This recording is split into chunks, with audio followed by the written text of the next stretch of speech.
important discussion about ensuring residents' voting rights in nursing homes in Connecticut and across the country. I'm Mairead Painter, the State Long-Term Care Ombudsman. I'm here to guide you through the rights and the process of protecting your rights and your ability to vote in this upcoming general election on November 5th.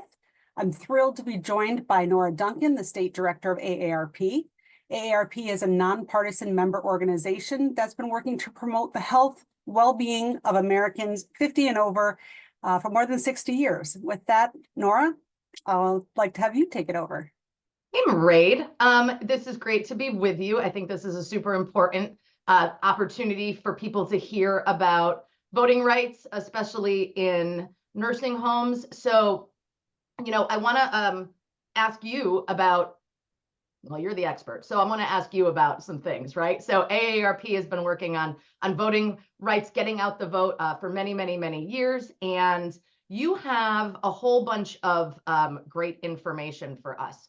So why don't we get started with you talking a little bit about federal voting rights for long-term care residents? What you got for me? What do you want to know? Oh, you want us to do direct questions to you? Okay, Sure. got it. You can ask me. Got it. Okay. All right. So, okay. Can nursing home residents vote in person? Let's go with that first. So yes, absolutely. If they're able to travel and get to their assigned polling place, nursing home residents may work with their long-term care facility to help find out what kind of transportation is provided to those locations. But I would say it's essential for them to check ahead of time with the nursing administration to make sure that there's a plan in place if they want to do that, or if they have a relative or a friend that wants to take them. If they want to vote in person and it's important to them, they should absolutely be able to. If they're not able to, the nursing home should help set up another process for them. Okay, great. So what options are available for nursing home residents who can't vote in person? So for individuals who can't vote in person, they can use the absentee ballot process or supervised absentee voting. So the difference is an absentee ballot, which I think many Americans use, right? Individuals can let their registrar of voters know that they're not going to be there. They can apply, they can ask to have the ballot sent to them. They can fill out that ballot and send it back in. I think it's really important to understand that you have to make that request and have that in at least 6 days in advance. And for more information about that, we have information on our Connecticut Secretary of the State's website, and people can go there to get that information as well as the forms in order to do that. They also have an supervised absentee voting, which is where there's a process set up at the long-term care community where the registrar of voters sets up individuals to come in and help support individuals that want to vote at the nursing home and aren't able to get out and do that at their regular polling station. During these sessions, residents have the right to complete privacy. If they need assistance, they can have someone from the registrar of voters team work with them to help them fill out that form. And it's really beneficial for those who need that little bit of extra support, but also want to have that privacy. Okay, great. And you know what, Mairead, I want to talk about a little, which has been hot news lately, is that we have for the first time in Connecticut early in-person voting, right? So Correct. For the first time, based on a vote 2 years ago by the voters of Connecticut and work done in the General Assembly over the last few years, for now through the Sunday before Election Day, which the date is escaping me, I think the 3rd, but the Sunday before Election Day, people are able in every town in Connecticut to vote early in person. So that gives, I think, people in nursing homes and residential care settings a whole different opportunity than they've had in the past to plan, right? To say, I'd love for my daughter to be able to come in and take me to the polls. Well, now your daughter has 2 weeks to decide what day is good for her schedule to be able to do that. Maybe with luck, you live in the same town and you can both vote, right? But this is a really different and new opportunity. So if it's not as much about, I can't get to the polls at a specific time date, I have to work with the nursing home on this, but the 2 weeks to do that ahead of time is a really, really fantastic opportunity that is open now. I mean, it's a fantastic opportunity for everyone. And I think we've seen in the news in the last couple of days that, you know, even the governor gave up and Yes. went home because there was too many people in line. We don't want people to give up and go home. He has a couple more opportunities. Don't worry, he'll get his vote in. But you know, to go to the polls now, the one thing I do want to point out though, your polling place in early voting may not be the same Good as your point. polling place on election day, right? Towns only have to have one place open. So my town, for instance, has like 6 polling places on election day and 1 during early voting. So you need to take measure to understand where you're supposed to go. And I'll just highlight, we have a site that helps with this and directs to the Secretary of the State and all these different links to get really good information about voting. And that's aarp.org/CT votes.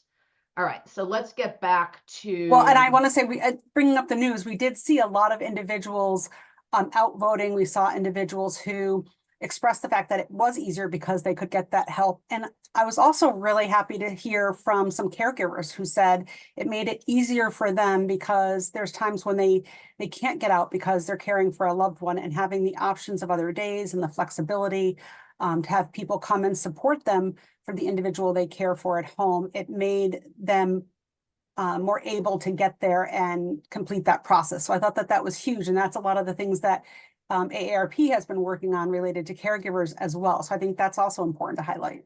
Yeah, I think I appreciate you bringing up caregivers, because I think there are a lot of people who think, well, you have all this time on election day. Why can't you get out there and vote on election day itself? Because caregivers are caring oftentimes for someone 24/7. You may have planned to have respite care come in, that respite care cancels, you cannot leave. You cannot leave, right? So, and then your ability to vote is gone. So I think this opportunity to say, well, if I plan early voting, you know, if something happens, somebody cancels on me, there's more time for me to still get my vote in. And, you know, of course, requesting an absentee ballot for many people is still an opportunity. You can't request an absentee ballot for everything. However, when you go to the polls now or between now and election day, or you are voting absentee, you will see a question on the ballot about whether or not you want Connecticut to move forward with no excuse absentee balloting. And that's going to be a simple yes or no vote for people. So that's another thing to look for when you go to the polls this year. So more exciting things happening. And it's great to see people making use of our new laws. All right, Mairead, ready for another question? Sure. All right. So how can, let's just say we're talking about nursing home staff, how can nursing home staff assist residents in voting? You know, nursing home staff play a critical role in supporting the residents in their everyday life, but also to protecting their right to voting. They can help the individual make sure that they've registered, talking to them about it and making sure that they know that they have the opportunity to register, that they're going to assist them. They'll help them request the absentee ballot, where to get it, how to fill it out, make sure that once they get it, they understand that it's there and they have that opportunity. Facilitating meetings between residents and maybe their designated agent, and assisting in supervising the absentee ballot voting. If the person really wants to vote in person, doing everything they can to try to assist in them making that happen. Making sure individuals are up, right? If they're up, that they know that people are coming that day to assist them and they're ready to be able to participate in that. But really, I think one of the most important things and the ways that they can best support them is ensuring that it remains conflict-free. There's no coercion, no influence, or interference with that right to vote. Yeah, that's, you know, that's important for everyone everywhere, that there's no interference with your right to vote. And no coercion, especially. All right, so, you know, people are tuning in at different times during this. So I just want to ask this super basic question of you. Do I have the right to vote if I live in a nursing home? Absolutely. Residents in nursing homes retain their right to vote unless a judge has ruled them incompetent to exercise that right. Right? It has to be very specific. Individuals don't lose any of their civil rights because they go into a nursing home, and your right to vote is one of the most protected rights that we have as US citizens. Under Connecticut state law, the rejection of a ballot during supervised absentee voting sessions if the supervising official cannot determine the voter's intent. So people ask, how do you protect that, right? What are the protections in place if someone doesn't know in that moment or can't make that decision? And so there are protections in place. There's protections in place because the individuals that are assisting that day are trained in what to look for, how to appropriately support those individuals when they're unable to communicate their choice. And I think that's really important because we've had a lot of questions around that. And I think for nursing homes, assisted living, residential care homes, they want to make sure that they're doing the right thing and that the choices they're making don't negatively impact the individuals they're serving. But they also want to make sure that they're following the rules. So they should ensure that everyone has the right to vote, and the registrar of voters will know who's able to, who's not able to, and support them appropriately. And, you know, I have to imagine that a judge taking away someone's right to vote is a pretty rare occurrence. So, you know, let's fact check if you don't. Threshold. Yeah, if you don't think that's real and someone's telling you that, let's make sure. Another good reason to vote early if you're in a situation that you need some assistance. Okay, so let's, I doubt that residents' rights to vote are being violated very often, but even one occurrence is too many occurrences. So what should a resident do if they feel their voting rights are being violated? Well, first and foremost, they can reach out to us if they have concerns about the voting process in their long-term care community. Even if they have questions about it, they can reach out to us, and the regional ombudsman can make a visit. They can try to support the nursing home or the long-term care community through the process and connect them to the information. Maybe it's a new administrator or a new recreation director, and we just got to get them some information. But they can always call us at our toll-free number, which is 1-866-388-1888. If an individual feels that they have a disability or they're being, like you said, it's their right, but they don't feel that that's being respected due to a disability, or they have any questions or concerns, they can always contact Disability Rights Connecticut and look for support there. You can visit their website, which is www.disrights.ct.org. And again, all this information will be on our website for individuals, so you don't have to write it down or remember it from here. We also have the State Elections Enforcement Commission, and you can file a complaint with them. That's www.ct.gov/SEEC. And if you really feel like your rights were violated and there wasn't resolution, maybe someone from my office came, you still don't feel like on that day you were able to participate or your rights were violated, you always have the right to file a complaint with the Department of Public Health about a rights violation and have it investigated. We have their contact information on our website and a direct link on how to file a complaint through the FLIS, F-L-I-S portal. I know we use so many acronyms with the state, it's hard. The state's the worst, Marie. We have state and federal government, yes. I know. Because lastly, there is the Department of Justice Civil Rights Division that they can reach out to by calling 1-800-253-3919. Again, I can't even get it right. And they can also email them at voting.section@usdoj.gov. Again, this will all be on our website, and we want to make sure that people understand where to find this information and how to keep themselves updated. And with that, Nora, I'd love for you to be able to share just a little more information or perspective with the viewers about voting from an AARP perspective. Yeah, thanks. And also, I want to say, just for it, if anybody feels like there's a problem at the polls, just a problem, like you were given a volunteer at the polls, and I love volunteers. AARP relies on volunteers. The volunteers are the best, but sometimes they get things wrong. So just like every other human, right? If something is happening at the polls and you feel like you've been given information that's not right, you feel like maybe something happened with a ballot that's not right, the Secretary of the State's office has a quick response team. That number is not coming to me off the top of my head, and I should have prepared for that, but it didn't occur to me. I'm sure Dan will put it in the Dan will find it, where action can be taken within hours on a complaint. Oh, if not, so that is your go-to at the polls problem. something's happening in your nursing home, you have all these resources. But it's important to know that, you know, the state officials take this very seriously, and we need to remember that there are laws and they exist, and we need to focus on what's the reality and how you feel at the polls. If something's happening to you or you've seen something, Secretary of State's office will investigate. Okay, so AARP Connecticut perspective on voting.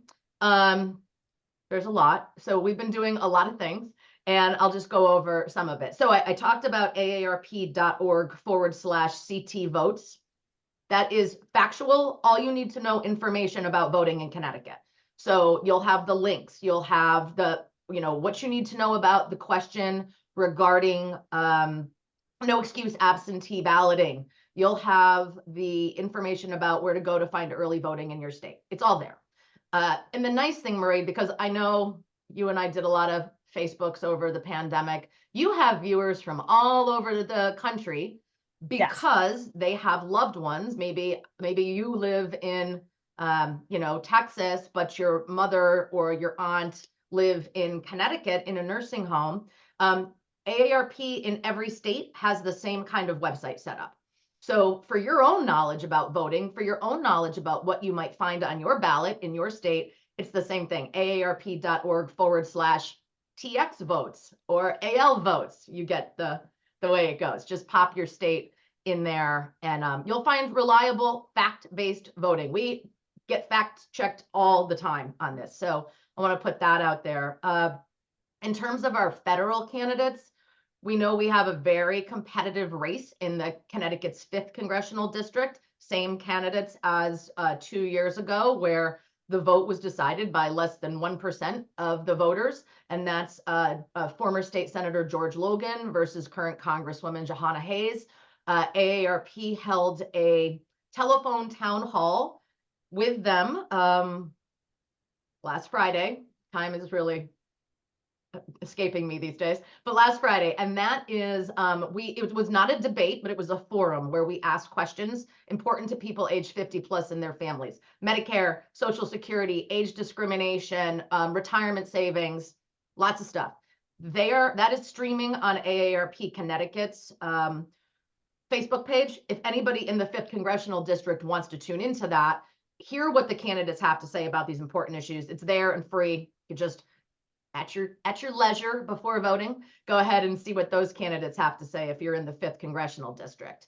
We have sponsorship upcoming debate between the U.S. Senate candidates, and that's incumbent Chris Murphy and his opponent, Matt Corey. That's going to be with ABC. People should tune into that and hear what those candidates have to say about lots of issues. I don't know what they're going to ask them and how they're going to answer, but I think using the opportunities that are available, that we try to make sure, you know, civic engagement is there on AARP's part. But for the federal candidates, for us, the issues of Medicare, Social Security, family caregiving are super important. Social Security is going to, you know, if Congress doesn't act in a bipartisan manner in the next 10 years, people are going to see a reduction in their current and their future Social Security benefits, the money they have worked for, the money they have earned, and the money they rely on. I mean, if you think about taking 18, 20, 24% pay cut, what's going to happen? What are the caregivers of those Social Security recipients going to have to do to make up the money? What are the people who are relying on Social Security alone going to face? So these are really serious issues that candidates need to take seriously all around the country. So AARP is talking to candidates in every federal district about these issues, and we want everyone to take it seriously. And you mentioned caregivers. I mean, there's 420,000 unpaid family caregivers here in Connecticut. They need relief. They need programs that support them at the state and the federal level. We want people asking the candidates about those issues. And we've been asking the candidates about those issues. So we're running up to less than 2 weeks till the actual election day. And most importantly is people know where, when, and how to vote, and they get out there and do it. And I think when we're talking to your audience, Mairead, that plan to vote is more important than it is for a lot of us, right? Like if I don't vote early, I'll make it there on election day unless something really big happens, right? I've never not made it there on election day, but you know, I have some travel right before election day. I need to think about that. I need to think about weather. I need to think about when my plane is landing. I need to think about how am I going to get to the polls? But if I have to rely on other people to get me there, I really want to think about it now. And that early voting is super important. And again, aarp.org/CT votes. And again, any state got the facts for you, and facts matter. So yeah, get out there and vote. Just make sure you vote. Great. And as always, Nora, thank you so much for all of that fantastic information and for joining me today. It's just so important that people have this opportunity and they hear about all the protections in place regarding their voting rights. And we always appreciate the involvement of AARP. They're a great partner for us, especially their work in this area. Again, caregivers, individuals in long-term care settings, the right to vote. Here in Connecticut, we have, I want to thank the Secretary of the State for their work that they've done in the past few years and the changes that we've seen to really allow everyone that ability to vote. And the changes that have taken place at our local voting sites, right? Because it's been a lot for them. They're doing things that are new. Please be patient with them as they're trying to take on this new responsibility, but to ensure that everyone has this ability, and to our long-term care communities for supporting this right.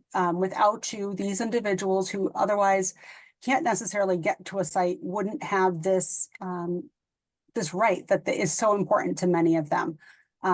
So thank you all, and thank you. I want to say one more thing that you drilled into my head a million times during the pandemic, which I appreciate because it's still there, is that living in a nursing home is your home, right? Correct. And I know you say it all the time, but you didn't say it. It's your home. You still have rights in your home, and voting is among the top. But again, rights, all sorts of rights. And if you feel like, Mairead, you're a total champion, if people feel like their rights are being violated anyway, call your long-term care ombudsman. I know the signs are in every nursing home with the phone number right on it. Yep. Use it. Use it. Use the big yellow sign. They're there. We also have QR codes now. Your regional ombudsman have palm cards with a QR code. It's really easy to get to us.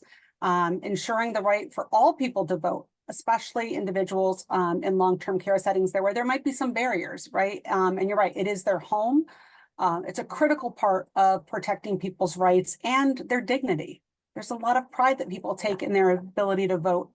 And that's why it is so important. So again, if you have any other questions, need further assistance, please don't hesitate to reach out to our office. And this way we can ensure that everyone's voice is heard during this election. And that's really what my office wants to promote, is individualized voice.